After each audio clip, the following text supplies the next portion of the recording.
Oh my god. Is there really no flour? Yes. This Keto Brownies recipe has no coconut or almond flour. Okay, but how?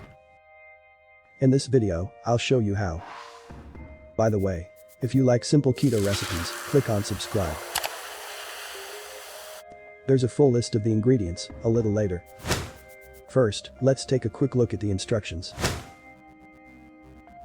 Preheat your oven to 350 degrees Fahrenheit. Combine all the dry ingredients in a mixing bowl or food processor.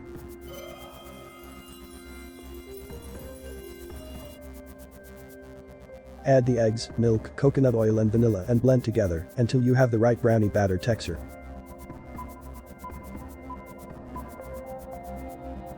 Pour the batter into an 8x8 baking pan, greased with coconut oil.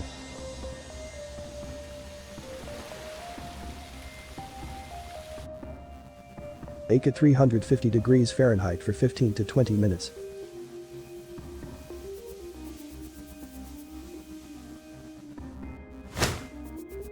When a toothpick is inserted, it should be dry when it comes out. Remove from the oven and allow to cool before cutting into squares. Congratulations! You've just made keto brownies with no flour. These keto brownies taste just like the real thing. With only 3 grams of net carbs per serving, enjoy them guilt-free. As promised, here's the full list of ingredients. You'll need 2 eggs, 1/3 cup coconut oil, a half cup granular sweetener, 1 teaspoon vanilla extract, a half teaspoon baking soda, a 1/4 cup to a half cup coconut or almond milk, 1 cup cocoa powder and a dash of sea salt.